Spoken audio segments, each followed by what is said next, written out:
Yep. All right. You can see me. All right. So I want to do this live stream here in late February. Kind of tell you what's going on. I'm actually going to talk about a few things. I'm going to talk about the 2026 People's Music Hall of Fame that just happened. And Where last year's inductee, Huey Lewis, inducted Kenny Loggins, this year's inductee. Also, going to talk about the death of one of the greatest songwriters that just barely happened. Rest in peace. We'll talk about him. And also, we're going to talk about this new book that just came out that every rock fan needs to have. I'm going to share some excerpts from it. It's about Journey and Reo and Foreigner and Toto and all the great album-oriented rock bands of the 80s, 70s, and 80s. And then the state of this community and channel, and really what the future holds. And I also have a couple big announcements I'm excited about. All right, so the People's Music Hall of Fame, it just happened a couple weekends ago. Was it last weekend? My calendar is getting all stuck in my head. And we inducted Kenny Loggins, and actually Huey Lewis came out to induct Kenny, and it was amazing to hang out with Huey. Picked him up from the airport like I did last year. And I think I've told you this before, but out of the 800 plus interviews I've done, Huey is my favorite. He's just the best guy, nicest guy in the business. He's got so many great stories, so many great hits. And for those of you that don't know, he has Meniere's disease, where he's lost hearing and he can't tour. He had to retire from touring, can't play music anymore. Now, since I last saw Huey, he had a cochlear implant put in. I think it was in the right ear, but he's actually completely deaf now in one of the ears, but he can get a cochlear implant in the other one. And so hopefully when that happens, he'll be able to tour again. And it was just so much fun hanging out with him. He gave a great speech to induct Kenny. Someday I'm hoping to put both of the Hall of Fame induction ceremonies up on Professor of Rock here, so that you can see him. But the speech he gave, he told a story about, Huey did. He told a story about how he took this girl that he'd been looking forward to taking out to a Loggins and Messina concert, and because she loved Loggins and Messina. It was a big mistake because the second that the music started, he was kind of holding her hand, and she was just enthralled with Kenny Loggins. She was in love with Kenny. So that was pretty funny to hear that story. Then he talked about how when he first started, he actually opened for Kenny early on before he had a big career. And he asked Kenny if he could have a sound check. Now, they didn't have enough time for the sound check. Kenny wouldn't be able to do it, but he allowed Huey and the News to sound check, and that actually got them their first manager. It's just cool to hear all these interweaving stories of how everybody connected. And then, of course, We Are the World.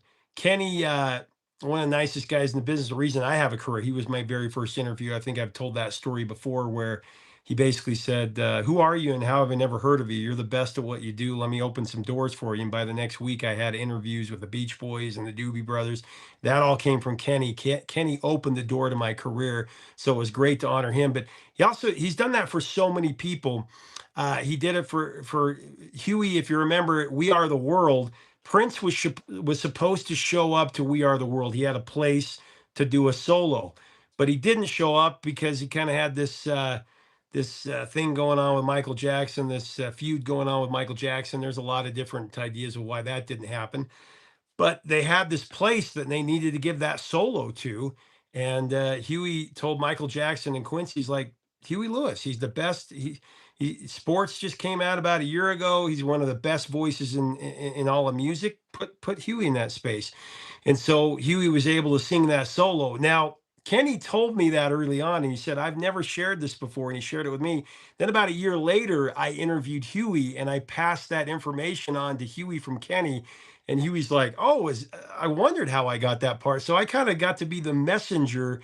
And then it all came together when they were both at the Hall of Fame together, and Huey inducted Kenny. So it was just great.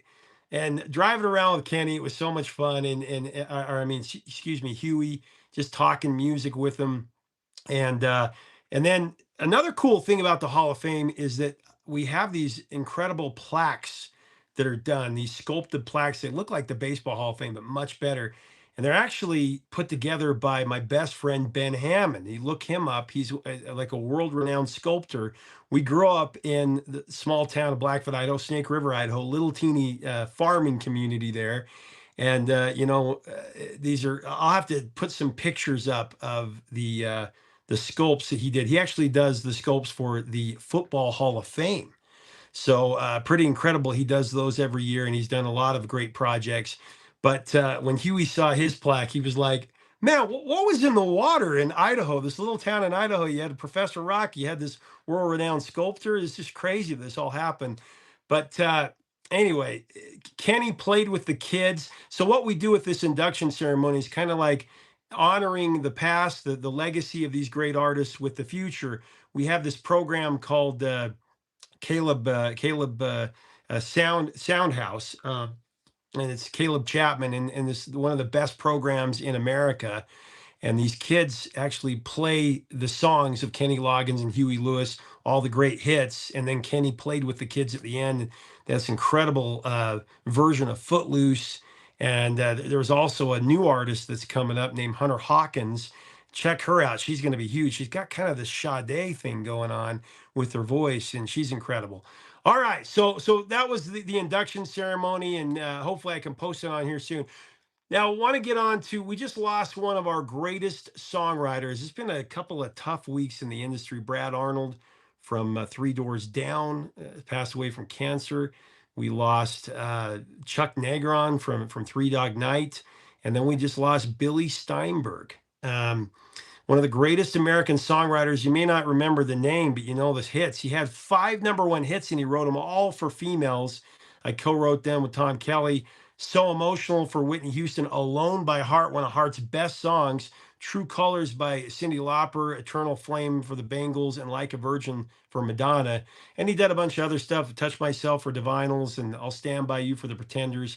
And he had such a great story when I got a chance to interview him. Let me know if you want to see that full interview. I can release it over the next couple of days. Um, but he told the story about, he wrote Like a Virgin well, he wrote it, and then Madonna recorded it. And of course, it became a huge #1 hit for her, and it launched her career and made her who she was. So he never met Madonna. And then in 1989, he was going to be at a party where he's going to finally get a chance to meet Madonna. He was really, really excited. Now, Billy Steinberg is one of the good guys in music, one of the nicest guys, right there with Huey, one of the nicest guys that I've ever interviewed. And his songwriting partner said, "Hey, we're going to get a chance to meet Madonna tonight at this party." His hopes were, he had his hopes up to meet her. He was maybe going to talk to her about, writing another song together. Of course, this is when she was at her peak. So she walks up, and at this time she was dating Warren Beatty, and she walks up to him, and he says, "Oh, Madonna, I've looked forward to meeting you. I'm the one that wrote Like a Virgin, and I've been looking so forward to meeting you. I'm so excited about this." And she looked at him and said, "Well, you met me." And then she just walked off. She like totally just cut him to the bone. And he was crestfallen. And even when he was telling the story in the interview, I could just see the pain in his eyes. I mean, what? I cannot believe the way people act. I mean, this is a guy that made her career. Without Like a Virgin, it's not the same thing. And so he also had a chance to work with his idol, Roy Orbison, and write a song for him. And there's a great story there. Let me know if you want to see the interview. I'll release it. All right. So let's get on to this book. I want to share a couple of excerpts from this book about Steve Perry and about the Cars. I mean, this is cool. So this is called Raised on Radio, Power Ballads, Cocaine, and Payola. It's written by Paul Reese, great author. He just wrote the biography on Mellencamp. 1976 to 1986 is about album-oriented rock. And it's like it's an oral, oh, thank you so much. I can't even see there. Jan Marie Harmony. Thank you. I appreciate that. So it's about, I mean, it's an oral history from the perspective of all the band members. It's like this big documentary in big book form. It's going back and forth from Steve Perry to Rick Ocasek of the Cars, Reo Speedwagon, Foreigner, Kansas, Toto, Heart, Journey. Everybody's in here. Chicago, Rick Springfield. I mean, Def Leppard, Kiss, Bryan Adams, Billy Squier. Everybody's in here, and they're talking about everything that happened, all this incredible history. And it's one of the best books I've read in forever. I'm in the middle of it and sharing a couple of excerpts. So this is about Mutt Lange. about the Cars perspective. Elliot Eastman, the guitarist for the Cars. I'm gonna take my glasses off to read this because I can read better without my glasses up close. All right, so Elliot Easton says about Mutt Lange, they worked at Heartbeat City, they worked together. He says the funny thing about Mutt Lange being so mysterious and enigmatic and nobody ever seeing him, and that's true. You cannot find a picture of Mutt Lange on the internet. If you look it up, there's like one. There's like one. He's this famous producer, has done all these incredible records for Def Leppard and Foreigner and AC/DC and what. And you can't, he's like a mystery man. You can't find him. So he says, funny thing about him being so mysterious and enigmatic and nobody ever seeing him, he looked like a blonde surfer dude from Malibu. He had a long, shaggy blonde haircut, Vans sneakers, Levi's, and striped t-shirts. Very sweet guy, very nice, but really he meant business. He was very, very exacting to a level I've never experienced before and haven't since. He went through engineers. Those guys would be under the mixing desk sleeping and until they couldn't do it anymore. He wore all of us out, and he was there in the studio for as long as any of us, and that speaks to his stamina. Then moving on, he also says, we were $1 million. Oh, we were cutting Drive, the song Drive, and Mutt was saying that the Lynn drum was off in his own internal timing. He was moving around the Lynn parts by literally a millisecond, going, oh, that snare is off. Listen to that. We couldn't hear it. He claimed that the Fender had Fender had fretted Ben Orr's bass inaccurately. He sent it to a guitar shop and he had them tear out the frets and refret it.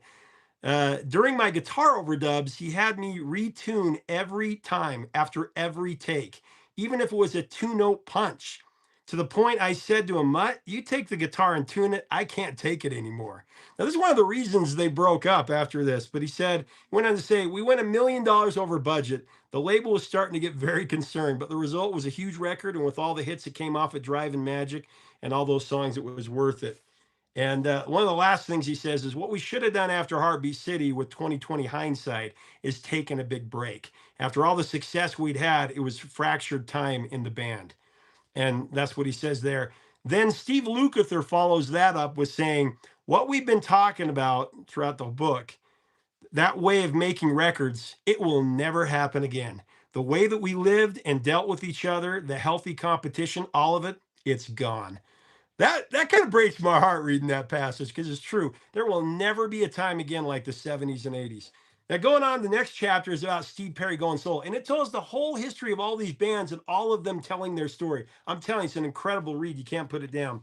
So it talks about when Steve Perry did his solo album. It's got Steve Perry talking. I went to LA in about 3 weeks. I wrote Street Talk.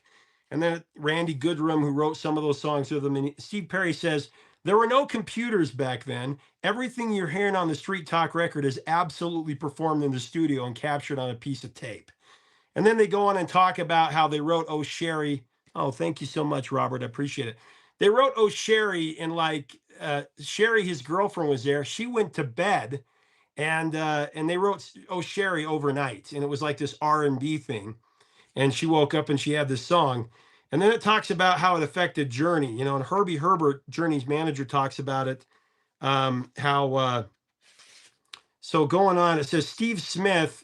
Oh, Jonathan Cain talks about how he tried to go to a solo show of Steve Perry's at this time in San Francisco, and he was turned away because his name was not on the list. It's crazy. Steve Smith, the former drummer at Journey and drummer at this time, said, at the time, we've been working together so closely, Journey, for 6 straight years. We all needed a break from each other to do some different things. With hindsight, we can see that Steve Perry having a very successful solo record changed the direction and inner dynamics of Journey. And then Herbie Herbert went on to say, post Steve Perry's solo record, he had a gun to Journey's head. And then Steve Perry said, in my heart of hearts, I was never going to leave Journey. I had no desire to. So it just gives you so much here about the history in their own words. It's like a documentary in book form. And those are 2 excerpts. I'll share more. Actually, I'd like to get the author on the show. Should I get the author on the show and talk about some of these stories? Let me know below. All right. So just so many great stories. All right. So moving on to the state of my channel. Oh, man. The AI takeover of said platform is in full effect, I'm telling you. I've lost 70%. It's getting worse by the day. Every week it seems like it falls even more. And this was with the same numbers I've had. It's tough to build something for 6 years and then just to see it's totally out of your control and it just kind of just goes like this. But actually, talking about the AI takeover, um, there are AIs that are actually copying my shows and they get more views than my shows and they actually take my information. I mean, it's some of it's word for word. It's crazy. I'll have to give you an example. I've worked my fingers to the bone especially the last 6 months, trying to do everything I can. I can honestly say, guys, I've given it everything I've got. Enough is enough between the stress and the high blood pressure, the kidney stones, all the things that I deal with. Something's got to give. And and today, I was actually going to put out a piece of content that I was really excited about. I actually had a lot of problems with it because of the name of the song. I couldn't say said song, and it was actually a hit song, but because of the title of it, I couldn't talk about it. So I had to keep re-editing, and it'll hopefully come out tomorrow. I think I've made enough changes to it. Guys, I'm an optimist. I am. I always try to remain positive. I'm not going to sugarcoat it though. It sucks. It sucks right now. But no matter what happens, it's been an honor. And I thank you as the audience. Thank you for coming here, for watching every day, for giving everything. I mean, it's for you. Music is so important. And so no matter what happens, I'm going to keep fighting. But music is important. The history is important. Oh, thank you so much, B Bell. Can't see it. 3637968. I appreciate that. It is so important because in the next 10 years, we're going to lose some incredible legends. And I hope they live forever. But I'm just what's happened the last couple of weeks with losing legends. This is important, and it's important to come from humans actually telling their own stories, and not from AI, in my opinion. I don't know. What do you think? Let me know below. But man, I need your help if you can. Please like and share and watch and keep watching. That will just help it keep going. I need that more than ever. I need your support because rock and roll is important. 50s, 60s, 70s, 80s, 90s. And these countdowns and all the things I'm doing, trying to capture this history, what Rick Beato does, it's all very, very important. So thank you so much, Psychmeister. I can't read the full thing there. So bear with me as we go through this. We're going to make this thing happen. There's a lot of great things happening. I want to make a quick announcement and then we'll end. Professor of Rock Live. I told you, I think about a month ago, that we are going to start doing Professor of Rock Live. I'd already done Sammy Hagar and Billy Idol. This is where I'm on the stage with them and they're telling their story, their life story in like 9 songs. And it's very spiritual. We get to places where it's very deep and they share a lot of really incredible information. And then they actually play the songs. It's like MTV Unplugged meets Inside the Actors Studio. And you see a side of these musicians that you've never seen. We've done like 10 episodes. Kenny Loggins, a lot of other ones, Reo Speedwagon. And early in the summer, I can tell you that we have our first show. It's at a incredible place. It's a resort. I can't tell you. The second that we announce it, which will be in the next few weeks, you'll be the first to know. But I have an incredible legend that we're starting with, one of the greatest legends ever, truly. And so I will post it here first so you can come see that. You gotta come check it out. It's going to be amazing. Thank you so much. Oh, Lance, I appreciate it. Good to see you, Lance, a friend of mine there. Again, I'll share the info as soon as I get it. And another exciting thing is that we just added Houston to Classic Rock U, my syndicated radio show. We're now in 32 markets, and Houston's a big one. We're now in 4 of the top 10 markets with Classic Rock U, trying to keep that radio alive. So anyway, I'm going to go now. It's been an honor to talk to you guys. Thank you so much for your support. Oh, man, thank you. Merlin and Pix. I can't read that.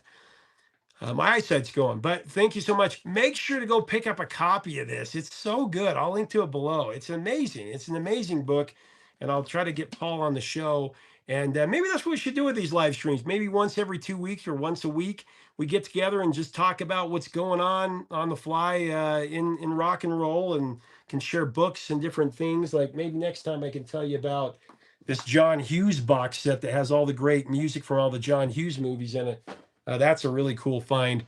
Anyway, I'm going to let you go, but appreciate it. And thank you. Please share and like and help us out here. Let's keep the music alive. Till next time, three chords and the truth, my friends. We'll talk to you real soon. Thank you.